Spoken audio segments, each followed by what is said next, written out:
Okay, well, it seems like we have a pretty good crowd joining, so I think it's a good time to get started. So I want to say thank you to everyone for joining us and welcome to another Mathematic virtual event. This is the first Women in Medtech event of the year, and we're incredibly excited. We have a fantastic series this year. We're going to be doing 6 virtual events. Hopefully, we're optimistic, maybe get back to in-person options toward the end of the year, but we'll see how things go. And we're very much encouraged by all of your participation and all of your support. So thank you very much. So I am Rachel Robinson. I am the Vice President at Medtech, and I'm thrilled to be here today with a fantastic group of women. So before we get started, just a few quick notes.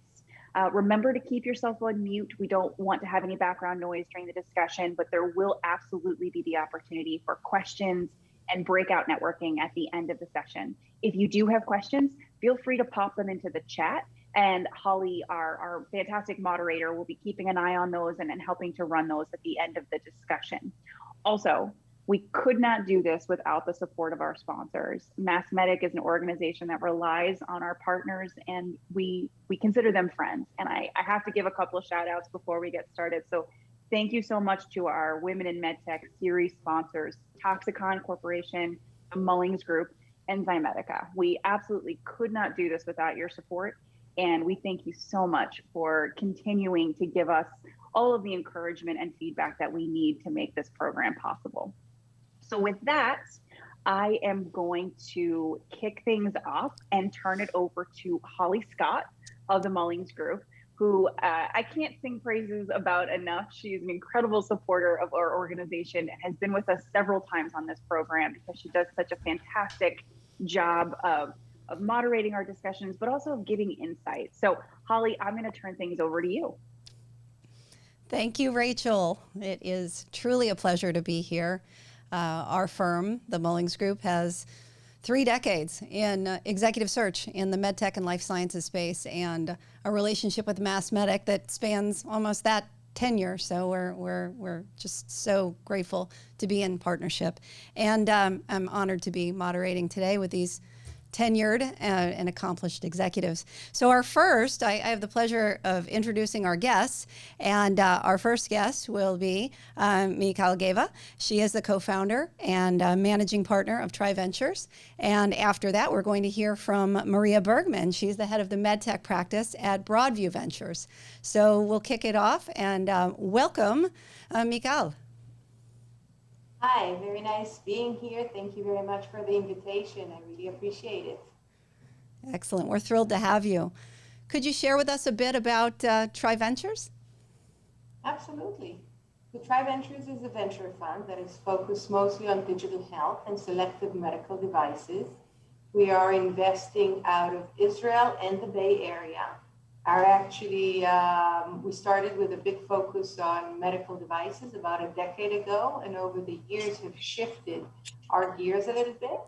I'm thrilled to have started this partnership and venture fund with Professor Peter Fitzgerald from Stanford University, who's been an amazing mentor, partner, and friend. And today we have about $200 million under management. We are 4 partners. We are a group of 12 individuals that are based mostly in Israel, but also in the Bay Area. One of the things that we really like to do is invest in early stages, seed and A for the most part, and get involved in working with the companies. Collectively, all our partners we've grown up in the industry. So started companies, build companies, transition companies, and we're trying just to bring our lessons learned and make sure that we don't fall or try not to fall into the same potholes. There's enough other places to fall. And we like working therefore with the companies closely and then with the industry very closely. We are great believers that there has to be this linkage, and therefore a large part of our LP base are strategics, no strings attached to the companies, but definitely a lot of communication.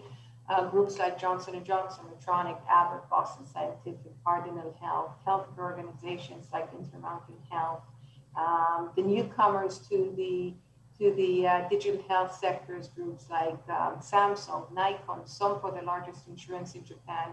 And we're trying to really make sure that we're innovating to the needs of the industry. And so that's basically what we're doing.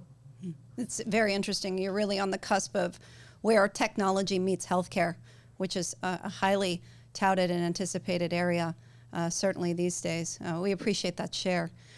Maria, could you share with us an overview, please, of your role at Broadview?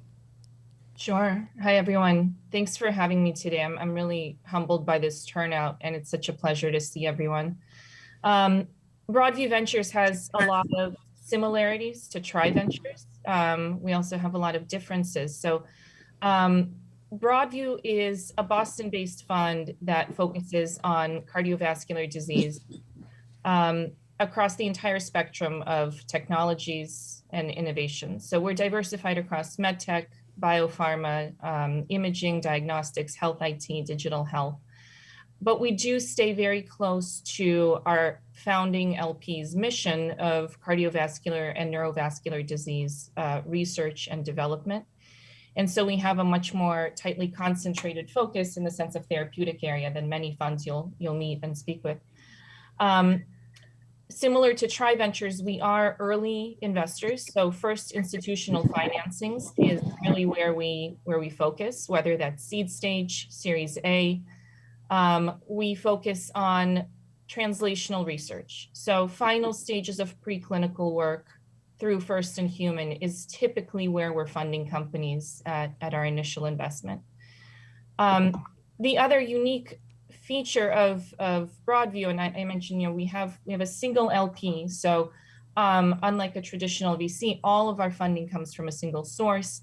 It's from the Leduc Trust, which was historically a family trust based out of Paris, now co-located here with us in Boston, and entirely professionally managed at this point. None of the family members are with the organization anymore.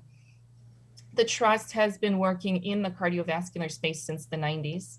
So actually started with a foundation in 1994 that's deployed over $500 million into academic research over the years and still incredibly active. Broadview is the direct investment arm, early stage investments, as I said, seed stage, Series A. The latest twist on that model of really covering the continuum of cardiovascular disease research and development is Longview Ventures, which is a fund we launched 2 years ago. I promise there will be a website eventually, but we're more focused on deploying capital than building websites. And that is an additional $100 million that's dedicated to clinical stage opportunities that are arising out of the Broadview portfolio. So companies that have been de-risked through Broadview are eligible for another $6 to $12 million through the Longview investment vehicle, really focusing on advancing them through clinical and regulatory milestones. I joined Broadview about 9 years ago. I was the second full-time investment professional with Broadview. So when I joined, it was also an exercise in company building. And we had a small team at that point. We cross-covered everything. I was very much a generalist when I started with Broadview. Over the last 5 years or so, I focused exclusively on the Medtech portfolio. We've really grown the team over the years. At this point, 8 investment professionals, and more organized around the 2 verticals of Medtech and biopharma. I'll pause there and happy to take any questions.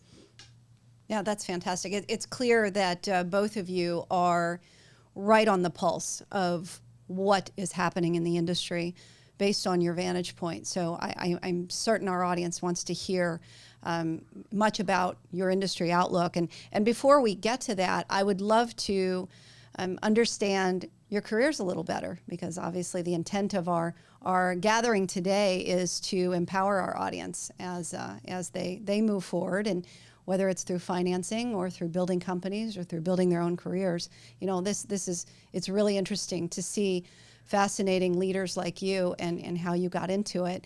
So Maria, if you don't mind, I'll start with you. As you started as an MD clinician, correct? Correct. Could you share with us a bit about your early foundation and what brought you into the business side? Were there pivotal moments? Were there a series of events, or was it something that woke you up in the middle of the night and said, "This is what I need to be doing"? Right. Well, I wish I had a linear story to tell, but it was definitely a little bit of a meandering, and there was some serendipity thrown in. I went into medical school to be a surgeon.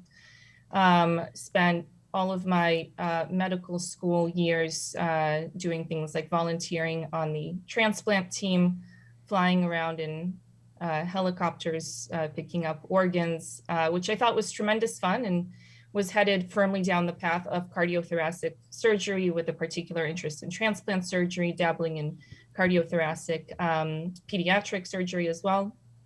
I became very curious about where the tools, the therapeutics, and the diagnostics that, clinicians spend a large part of their day engaging with and deploying, where all of those tools come from, who conceives of them, how they get from concept to bedside, concept to clinic. And I thought, one of the ways I could get some exposure to that space was adding on business school to my medical training, and just getting a little bit of exposure to the industry side of the clinical spectrum.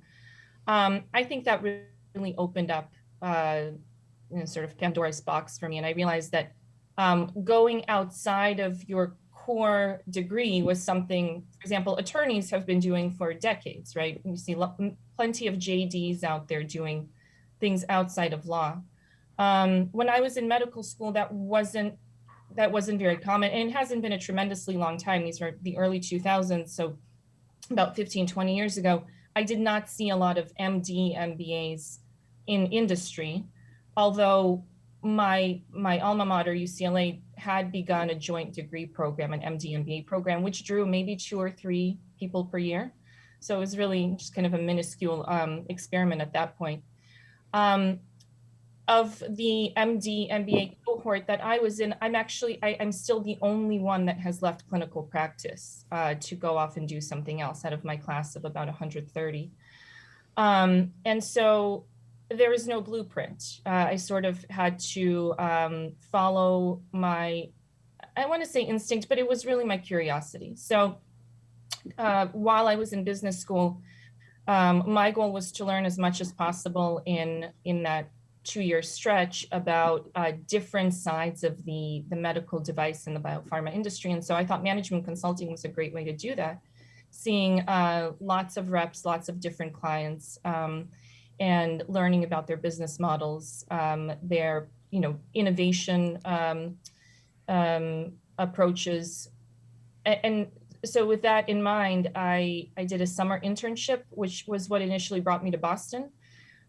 Spent time with a firm called the Monitor Group, which no longer exists. It's been subsumed by Deloitte since then.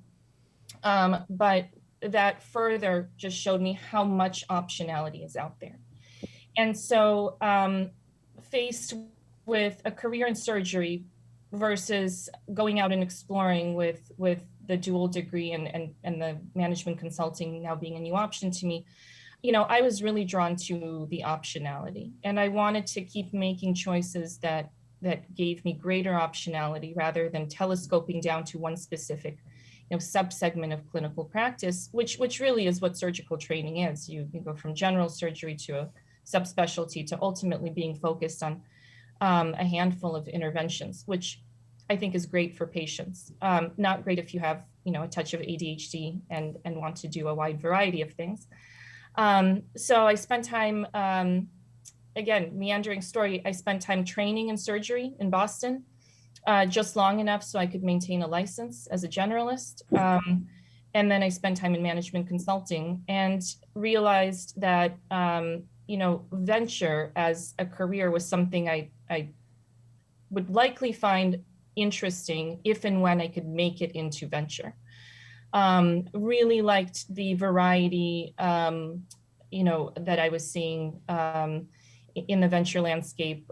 Loved the idea of being really close to that early stage science and being able to leverage my scientific and medical training while also thinking in the sort of, longer term more strategically, operationally and financially oriented way in parallel. And then this is where serendipity drops in. As Monitor Group was approaching their acquisition by Deloitte, I was looking around and met Broadview Ventures. And I think within 2 or 3 weeks, we had an agreement for me to come on board. And haven't looked back since. So here I am almost a decade into venture, and it really is as much fun as I expected it to be. That's excellent. That's interesting. So it really was at the intersection of an acquisition. You were in the middle of a deal and ended up creating a deal of your own. That's right. Yeah, that's fascinating.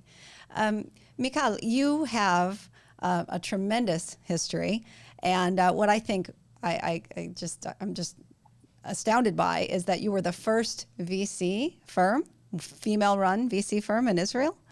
I'd love to hear more about your path and your career as an entrepreneur and how you started. Could you share a bit more with us? Sure, absolutely.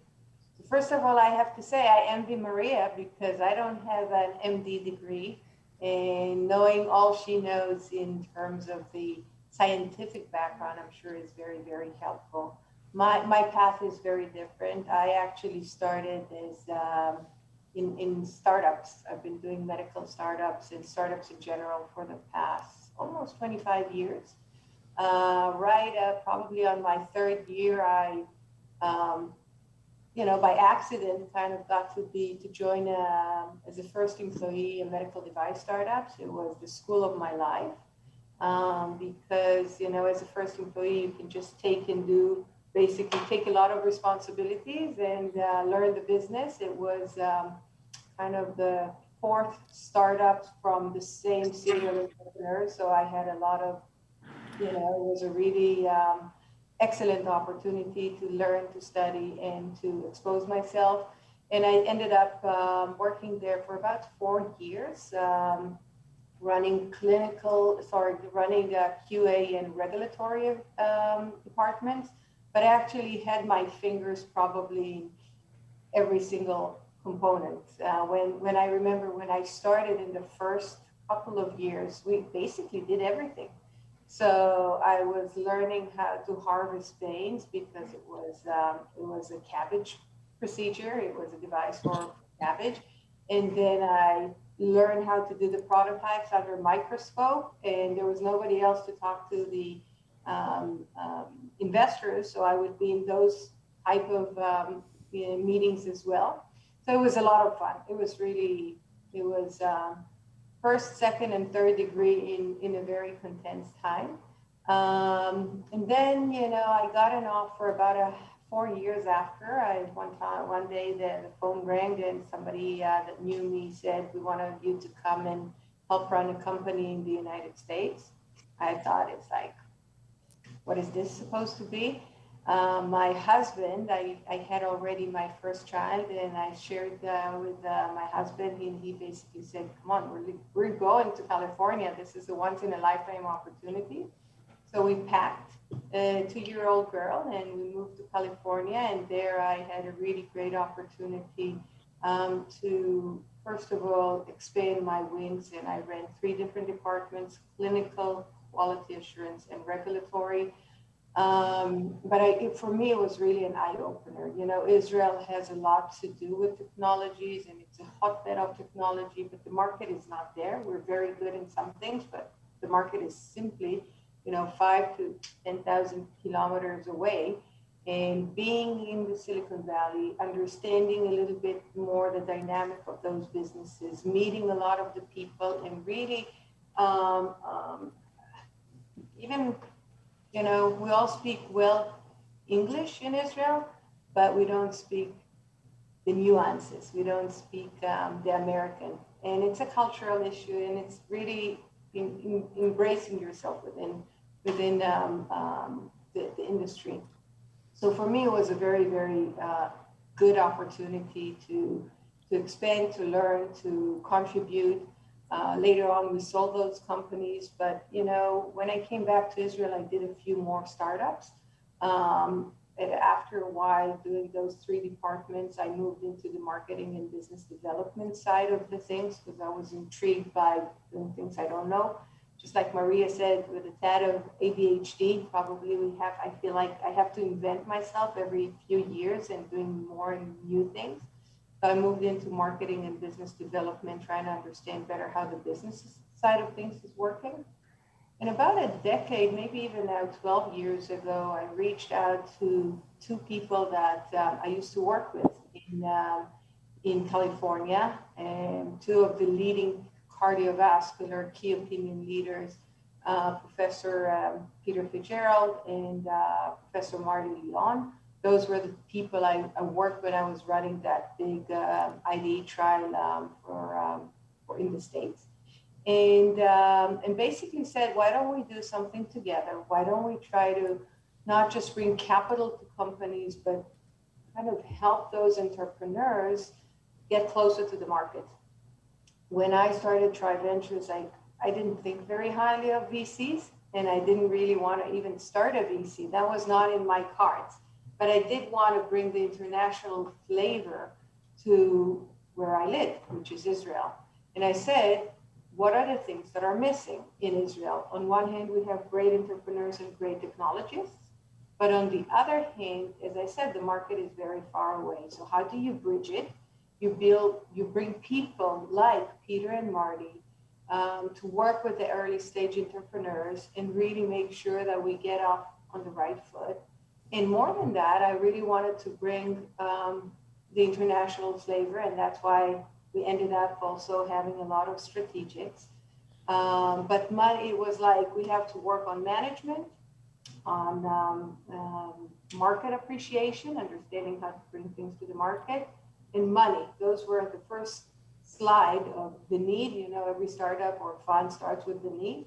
But this was the first slide in my first presentation at Try Ventures. Market appreciation, money, and management skills. And eventually, you know, I said, why don't we put our heads together? We put a little bit of our own money. We started investing. After a few months, I said, well, great, this is good. We're working well together. Now let's go and raise tiny little money. The idea was to raise $10, $15 million to basically start companies and help invest at the beginning. I didn't come from the financial world, and I was worried that I wouldn't know what to do with all that money. So we wanted to take it as baby steps. Actually, my first meeting, somebody wanted, Peter and myself were there, and we basically said, okay, what if I come and put the whole $10 million? And stupidly enough, I said, no, I don't want to work for you. I want to have it more balanced and stuff. Then the world crashed in 2008, you know, and I didn't even know what's coming because I was so naive. I'm like, no, we're going to raise this thing. Don't worry. The first close of Try Ventures, I can't even say it was a fun because I went to my brother-in-law, and he's, financial guy. And I said, I managed to scrape $5 million. Should I do a first close or not? And he said, you should close and go get more money. So that's what I did. And I appreciate that advice. And eventually the first fund was $30 million, then another 100, and then we have expanded from there. And then, I didn't really intend, it wasn't in the plans, as I said, to start a VC by itself. But we did do a PR after we closed the fund. And I didn't even know that I was the first email in Israel to do a fund. It was actually written by one of the talkbacks and then written in the paper. And, when you're driven by a mission, and in many ways, like a startup, you just go and do what needs to be done. You don't think about it. And that's how I ended up being the first female. That was a long story for a short run. No, it's fascinating. And the similarities between you two and so many powerful, successful individuals I speak with on a daily basis is, you feel this mission and this pull, and then you're taking actions that are crystallizing it, and it's this North Star that pulls you. And you said you weren't even thinking about it. I think you were thinking about it, but perhaps it was more subliminal, and then as things unfold around you, then it becomes more clear. It's like, okay, this is what we were building for the whole time. So no, that's tremendous. One thing I have really admired about the Israeli culture and the U.S. business, because in Medtech, we do so much work with Israeli-based technology companies, and I know you both have extensive roots in that area.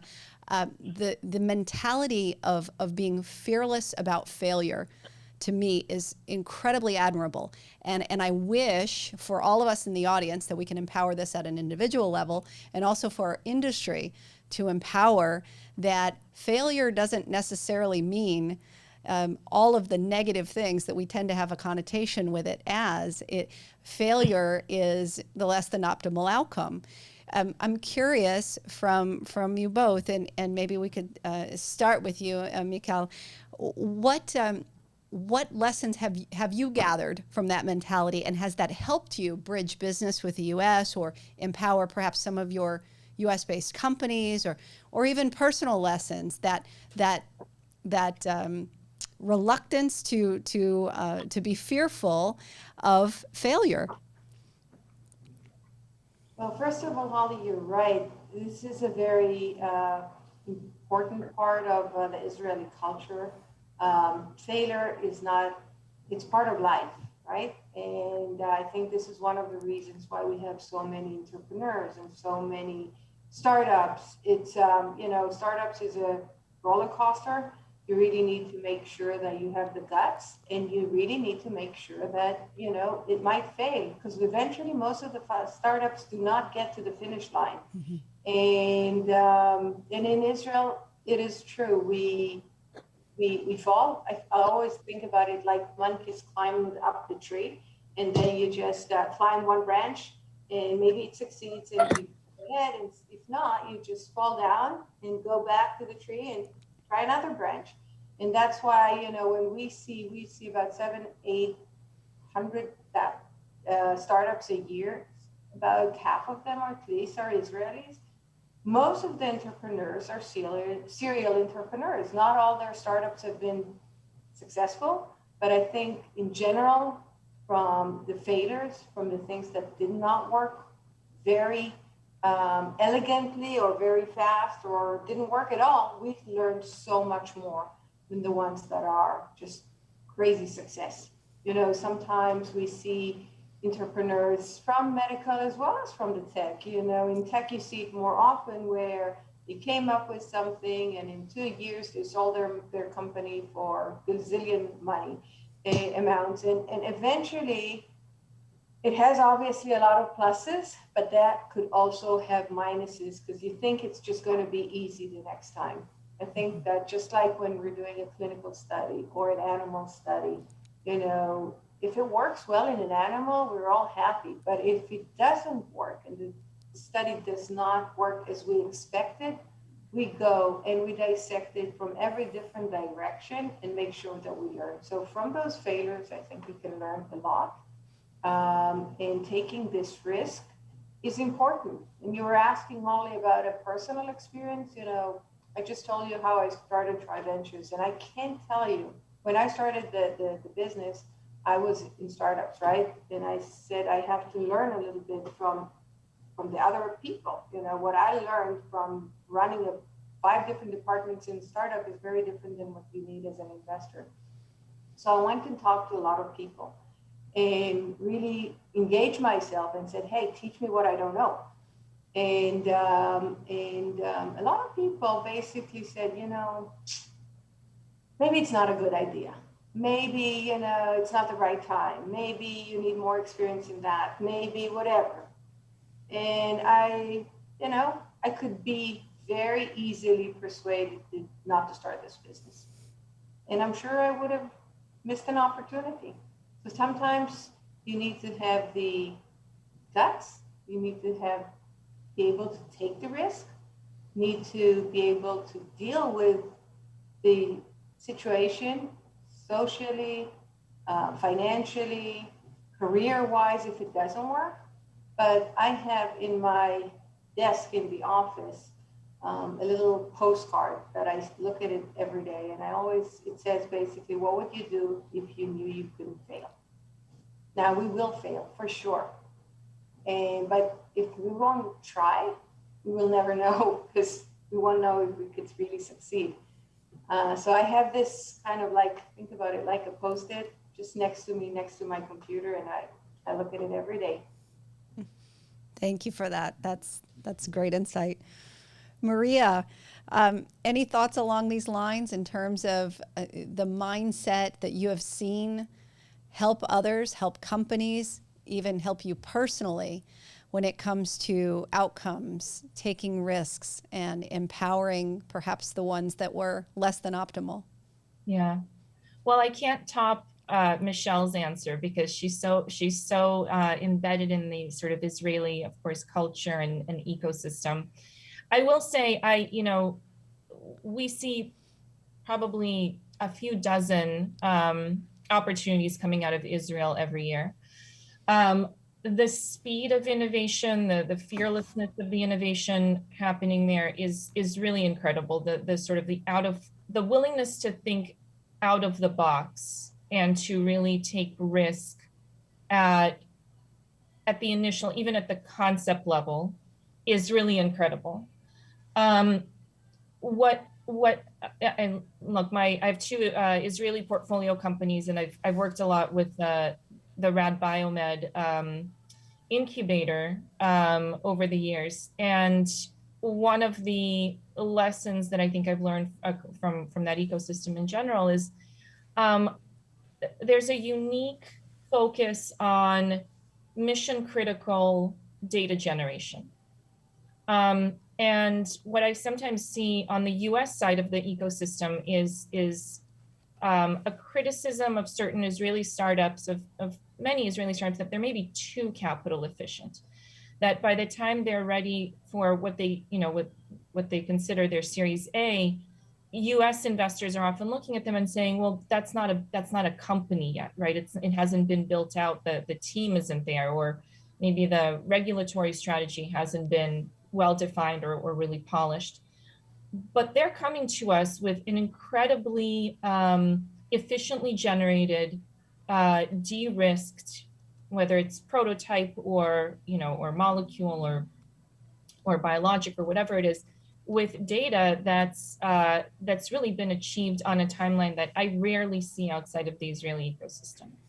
Now, can that translate to the US? To an extent, yes, I hope so. And one of the sort of, I think, translational lessons that we try to pass on to the rest of our portfolio is that commitment to data generation above all else. Broadview as a fund, we have academic and philanthropic roots, and as we evaluate opportunities, and in our case, we see somewhere between 400 and 500 opportunities each year. As we evaluate opportunities, we're looking for line of sight to patient impact. We're really looking for a reason to believe that the innovation, whether it's a device, diagnostic, or therapeutic, will impact either outcomes, quality of life, or another critical to patient metric. The only way we can get there is really through translational de-risking data that gives us reason to believe that what we're seeing in animals will translate to humans. And maintaining that focus, not just throughout our diligence, but through the initial funding of companies, is something we've really espoused and that we support our portfolio in. For me personally, what I've learned a tremendous amount from the Israeli ecosystem is beyond just the sort of willingness to try and fail. It's really knowing when to say enough, right? It's there's I think a difference in, if we just look across, startup ecosystem in the US and startup ecosystem in Israel.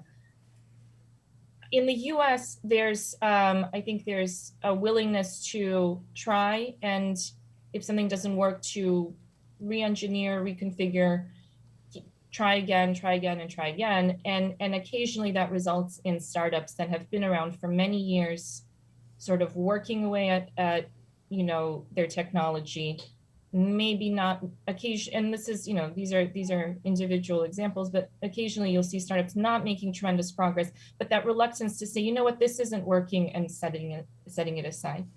In Israel, that sort of fail fast mentality, I think, allows people to move on, right? To say, you know what, this didn't work, we're going to try something entirely different. We're going to shut down this company, we're going to go off and do something else, or we're going to reconfigure completely and start from scratch. So there's, I think of it as sort of the unbearable lightness of being in Israeli startup that I wish I could espouse more. There's, I think, a cultural difference, but a lot of really important lessons for us to learn in that willingness to try and fail and set aside when it hasn't worked, and really move on in a quick way to future and further innovation. And allowing for that flexibility across the ecosystem. So it's something I keep watching and admiring and learning about, and much of what Michal describes really resonates with me as well. Yeah, that's quite interesting, and it's a nice segue in terms of moving towards the industry outlook. I know our audience is very, very interested in what the last 12 months has been like from an investment perspective, and what the impact of the pandemic has had. And let's start there, perhaps.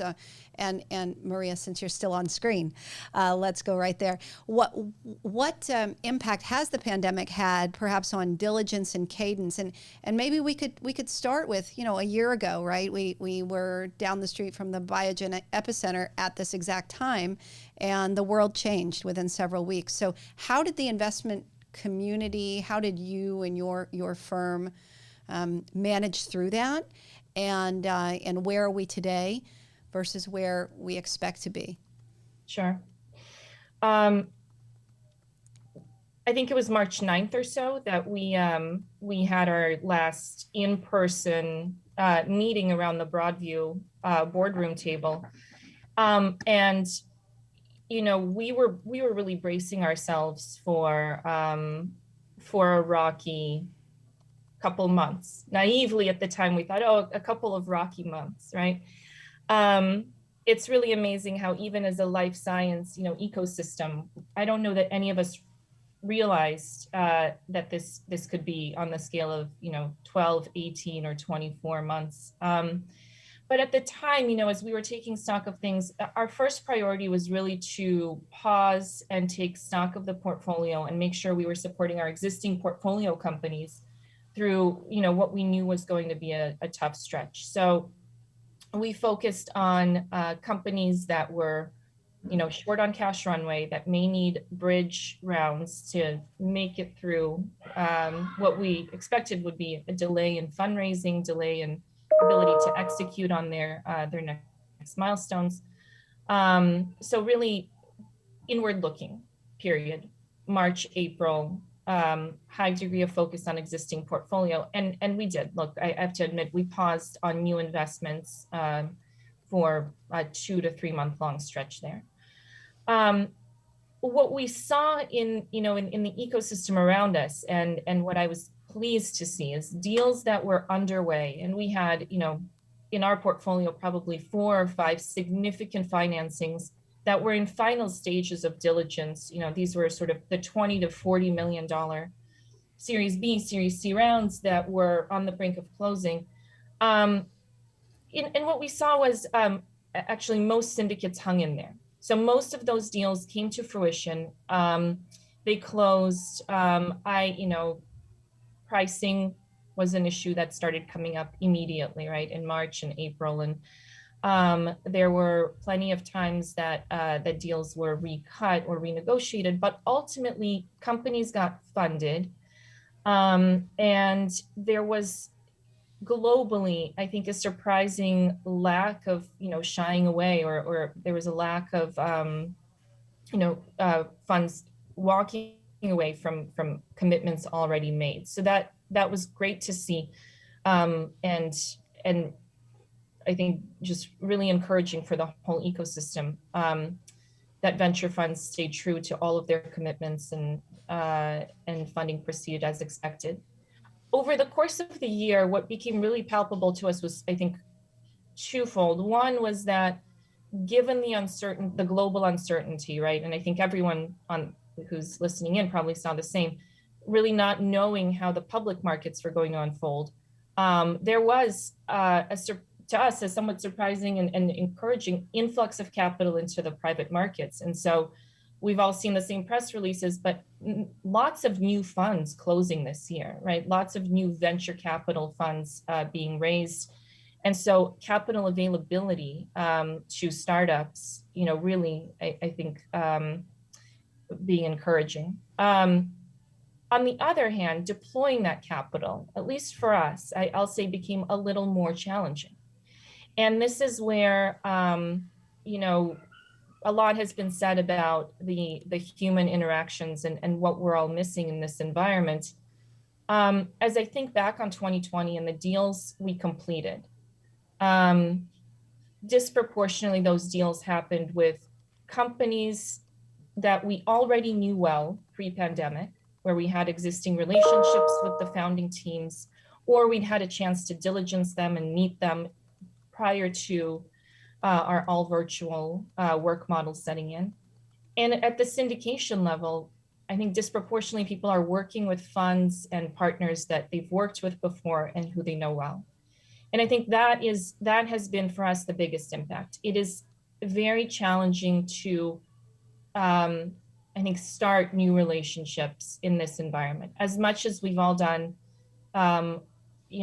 a great job adapting to a 100% virtual environment, there's so much missed in the lack of, a lunch meeting, in the lack of being able to do a site visit and spend time in someone's lab and really, see and feel the device, or be, sort of walked through the data in real time live with the group of scientists that you'll be working with. Similarly with VCs, I see syndicates being formed among, I don't want to say friends, but sort of colleagues, funds that have worked together before, where we know what to expect from each other at the board level.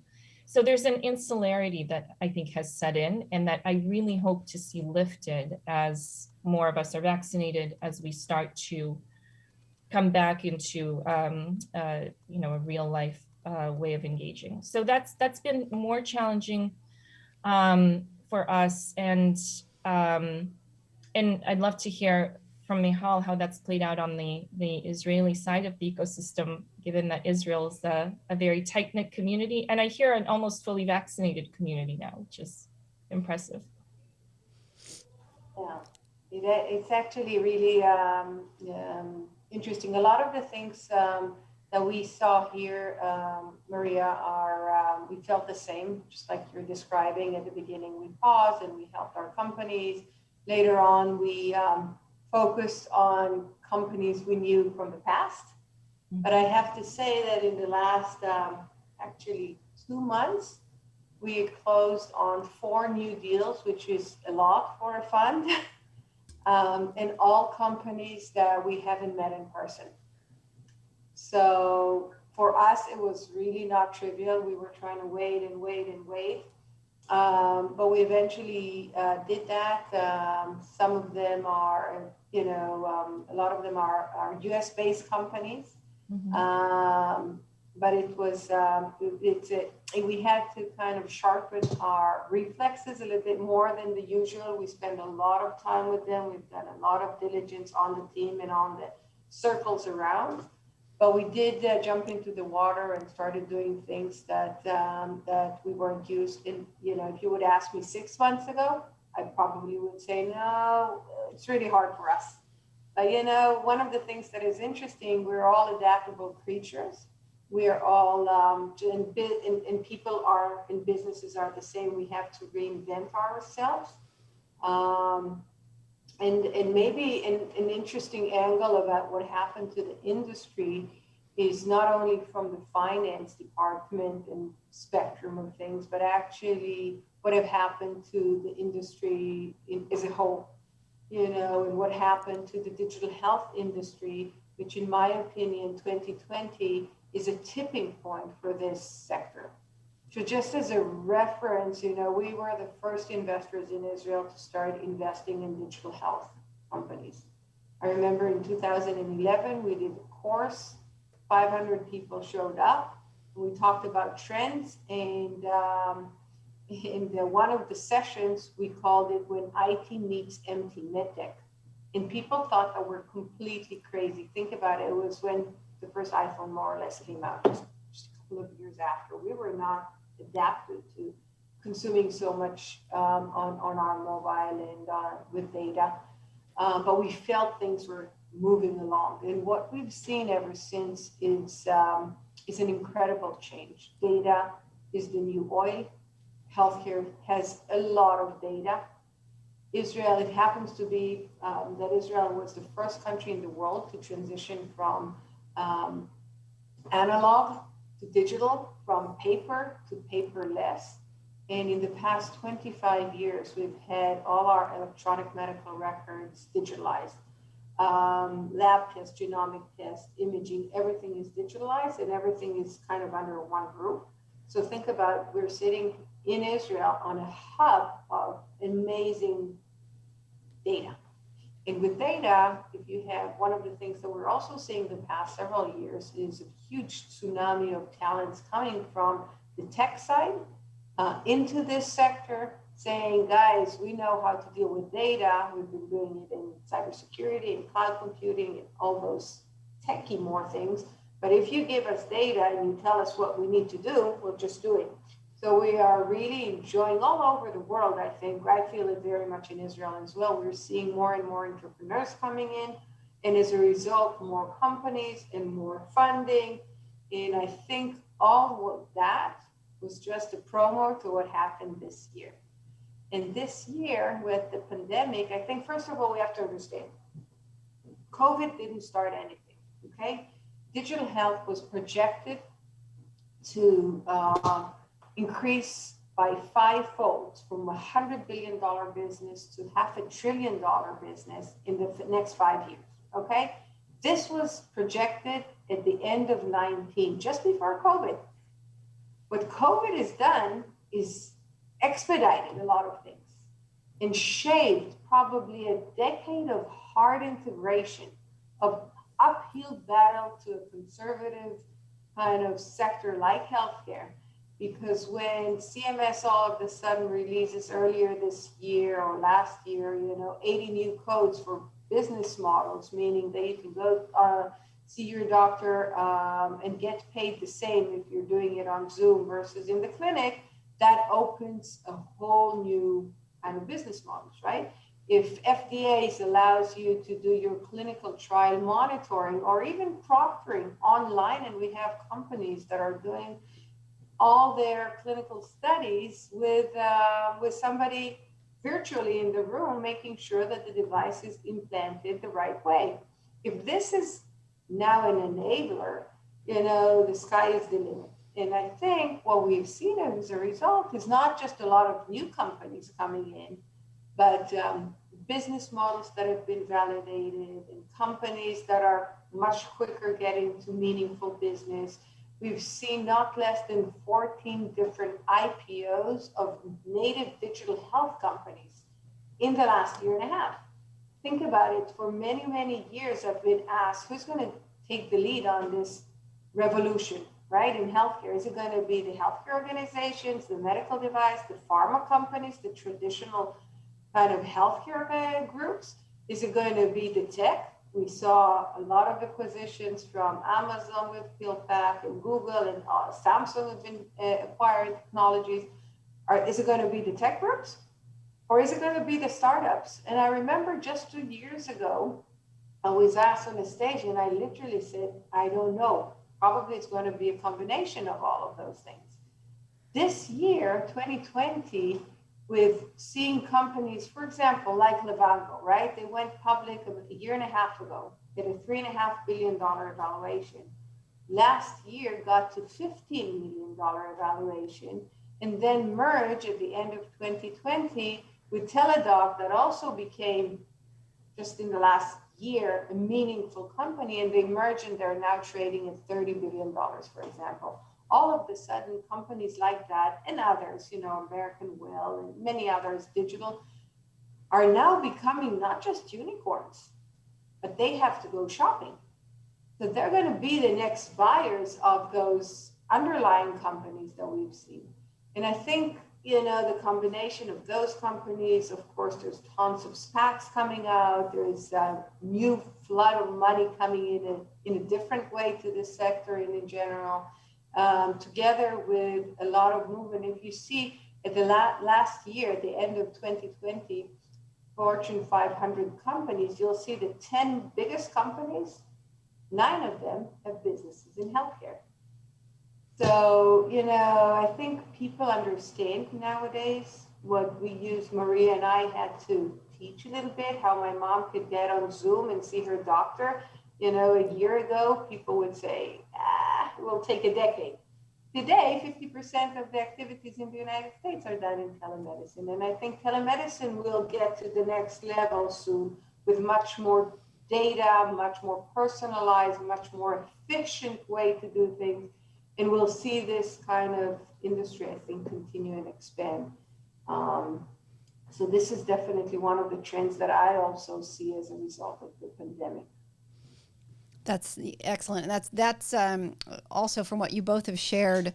We, as an executive search firm, have had an experience over the last year that's been really eye-opening. After my 20 plus years, for the first time, 68% of our placements last year were accepted sight unseen. So, and this is C-level individuals, this is VPs, this is directors, this is individual contributors, this is people from a variety of backgrounds, where they met virtually, they established a level of trust, respect, credibility, never went to the facility, never met who they're going to directly report to, and here we are. So we're definitely in a new world. Think about it with your string of pearls analogy, which I absolutely love, by the way. If they think about the necklace, the final necklace in the big picture, as early as possible, and they think about each component, perhaps it is your technology, your substance behind it, your market, the leader, the team, right? The people behind it, then you start getting a more complete picture that it demonstrates value, correct? Absolutely. Yeah. And the string of pearls include, of course, regulatory, includes IP, includes clinical validation. Many of the digital startups also have to bring digital validation, reimbursement, association and key opinion leaders that many times have to adopt that. But really, integration into the market is a key. And especially if we're seeing more and more companies in the digital health starting their business with the B2C, going direct to consumer, building not actually a brand, because to build a brand, it takes about $100 million, but bring traction. And then they move into, when they have traction, when they really understand their client, when they really understand how to engage with them and make sure that they continue to do whatever they need to do, then they go with this validation to the big players and become a B2B2C.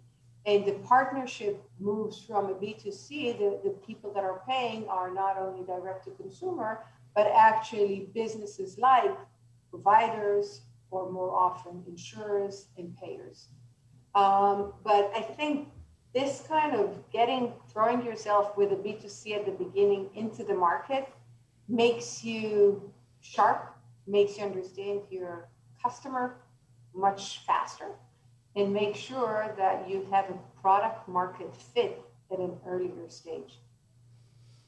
Excellent. I'd love to get Maria's input, but I want to be conscious of our time. Rachel, do you want to jump in and let me know Do we have time to keep going? Do you want to do breakouts? Do you want to handle chat questions? I'll look to your lead on next step. I always want to jump in. I would say we could probably take a few more minutes if our speakers have time to answer some of the questions from the chat, because we did have a number of questions come through, and I think that would be probably more useful than jumping over to networking right now. But Maria, Mikhail, I want to be cognizant of your time. So if either of you have a hard stop, I understand. I'm fine for another half hour or so. And there are a lot of good questions in the chat. So I think that's a great idea. Great. Holly, I can answer your last question, which is, how things have changed, right? In the context of what I mentioned. I do think that, the sort of the more deliberate and more time spent in diligence, even though it's all over Zoom, is going to be a big part of the new normal, right? Because we're all getting used to it. We're realizing that we have to leverage, and we're finding creative ways to leverage the resources we do have. So as we diligence new opportunities, we're doing creative things on our end, like asking our KOLs to serve as our sort of technical or procedural, in some cases, eyes and ears for the device side of the portfolio. Easier to do with devices than drugs, arguably. But finding virtual ways of doing demos, finding virtual ways of doing site visits, spending a lot more time just getting to know the team, not just through direct conversation with them, but really talking to who sort of people we know in common. I don't want to call them reference checks because that sounds so cold, but really getting a 360 view of the people we're going to be working with. And the reason I keep coming back to sort of the human factor of our investment is I love the string of pearls analogy. And I think that big pearl in the middle is the team for us. Because you can have the perfect clean reg strategy and beautiful technology and, data that looks super promising. If you don't have the right team, it doesn't move forward, or it moves forward, but it falters. And I'm all for, failing fast, and we expect, given the early stage, particularly the seed stage investments we make, we expect a lot of failures. The team-based failures, the companies that don't succeed because of team issues are the ones that really hurt, I think, for everyone. And so that's where we try to front load as much de-risking as we possibly can. And it's mutual, right? We always encourage the startups that are thinking about working with us to talk to our CEOs, call our current portfolio. They need to know what it's like to work with Broadview. And I don't know that it's terribly unique, and it really comes down to sort of a person by person type of diligence. But I always make my list of, portfolio company CEOs available to companies that we're in the final stages of diligence with, so they can hear about Broadview, they can hear about me as a board director, and really get a sense of what that working relationship promises to be like, because it promises to be a long one, right? I think we have to acknowledge that these are, 4, 5, 6 year relationships in many cases. And so we do take that seriously. We are, and maybe I didn't give us enough credit, we are bringing on a new hire actually on our investment team in just 2 weeks. Never met him in person, but we're super excited to be bringing him. And it was a unique interview process, but we feel great about it. And the right executive search firm in this case made all the difference. So. Excellent. Yeah, I can also give you some assurance that of the placements that were made last year, which was, again, a heavy majority, everyone came back with no surprises, right? They came back when they finally did meet their team. They thought they already knew them, and it didn't feel like the first time. And the same thing with employees in the organization. So it's great to see that the diligence and the adaptation of our, I hate to use the word new normal, I know we're all tired of hearing it, but reality is we will likely hold on to practices associated with new investments, associated with new hires, which is an investment in your team. All of these will likely incorporate much of this moving forward, even as we all do go through the vaccination process and get back to something. So now this has been a tremendous share. Rachel, I'll look to you to pop out some questions that you think would most be of interest to the audience. Sure. I think one of the big ones that has come up, and I think it's always something that people ask is how early is too early for investments, and to be talking to you all. So Mikhail, maybe you could answer that first, and then we'll go to Maria. Never too early, but I think in order to get our attention at least, you have to have a solid team. You have to have, and team, I mean founders that, complement themselves. It's always better to have a team of founders rather than one single founder is like a table with one leg. So it's a little bit better to have two, better even to have three that complement each other. And it's very important to, before you come and talk to us in general investors, do your homework, not only on us, but on the technology. Go talk to your clients. Go make sure that you don't just tell them the story, because sometimes, we tell a story, and if we're very energetic people,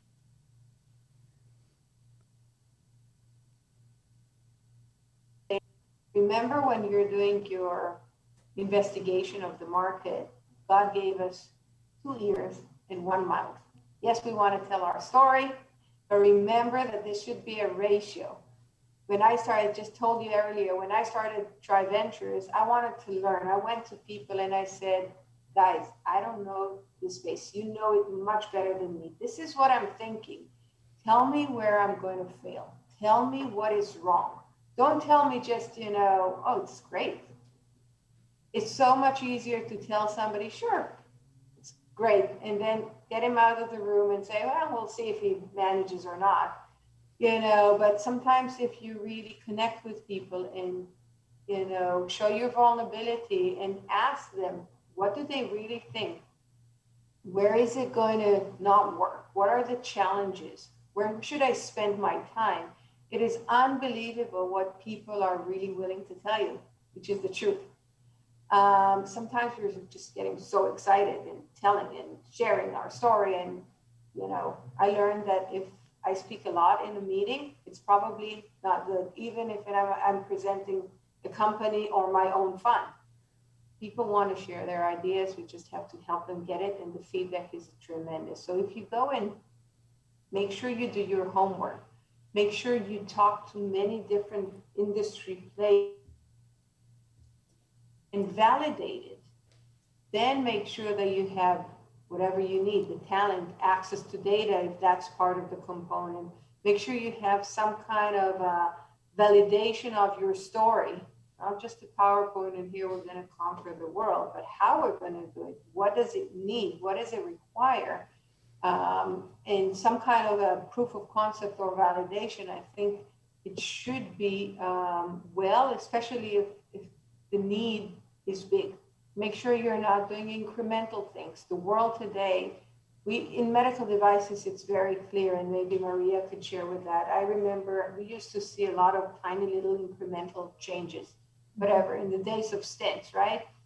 Yes, there was a stent, or yes, there was a new valve, but then the next version and the next version would be, this is going to do it much better, right? 2% more efficient, or clinical outcome is going to be just a little bit more. The world has changed, and the big groups are willing to take risk, but are willing to take this big risk on disruptive technologies. So if you're an incremental change, it's going to just do it a little bit better. Think over, learn, explore, and see what you can do to make sure that this next 5 to 10 years of your life is going to be for something that is very meaningful. Mm-hmm. Mikhail, how much in your portfolio or in your experience has been giving first timers a chance? Those the first time CEO or the first time startup, is that, would you say it's a fair balance, or is there a heavy preference towards experience? Because in my experience, I hear that quite a bit, that there's a lot of pushback without the experience at either a startup or a success from a startup. So I'm curious about your perspective from an investor. I would say that we're working with mostly in a very early stage. And so we get the chance to work with a lot of people that it's their first startup as CEOs. But it is, I would say it is rare probably for us to invest in somebody that didn't at all come from a startup environment, okay? So I think that many times when I meet and, I like a company, the first thing I would do beyond the general practice of the whole story of the company, I'll then go and spend time kind of mostly one-on-one with the entrepreneur and really understand who this person is and really double click on what was his history from personal level, but also history career level, because what have been imprinted, if it comes from a corporate, it's one thing. If it comes from a startup, it's just a different pathway and different risks and different stomach ache that you have to go through. And understanding those elements, I think, is important in order to make sure that we understand what kind of capabilities and experience you have. So yes, we're giving a lot of, but I can't remember somebody that did not work in a startup before getting an investment. Maria, is it the same with you, or do you have a different perspective? Yeah, I mean, I think these are related questions, right? So on the sort of stage of company and type of team, for us, it's never too early to show us something. And we actually like to follow technologies from inception to, whether we ultimately make an investment or not. And there are plenty of examples in our portfolio where we saw something when it was concept stage, academic founding team or technical founding team. And we may not have invested for a year or two and waited until they came back to us with, and we're pretty specific about what we want to see on the device side. We always say we want to see a functional prototype that's been tested in at least a handful of animals. They can be acute animals, but just like a proof of technology to show us that it works. And then, and I really echo what Michal said, beyond just it works for AFib, right? It works for heart failure. A story that has specificity about the patient population and where in the ecosystem of other interventions the device or the therapeutic will fit in, right? And I think that, from a stage standpoint, it is important to get that story right early. This really borrows from the Stanford biodesign model of thinking, right? Which is, what is the specific unmet need you're trying to solve? And defining that and having that as the company's North Star is really important from the outset. I think this is something that's driven by, in the cardiovascular disease space, and arguably cardiovascular is just catching up to what oncology has been doing for years. And it's been said before, right? A move towards more personalized medicine, a more nuanced segmentation of large markets like heart failure writ large is actually probably an amalgamation of many smaller markets where different types of heart failure, different origins of heart failure and stages will be best treated with different types of devices and therapeutics. So that orientation towards, nuance and storytelling is important to us. And it's a topic that, we don't expect companies to have all of the answers on. That's a topic we like to dig into. Someone in a direct message, I think, asked me, how much do I use my MD day to day? That's a great place. That's a great example of where our team, which skews towards kind of scientific and clinical backgrounds, we love talking to startups about the details of their product market fit. And we think of it really as product patient fit.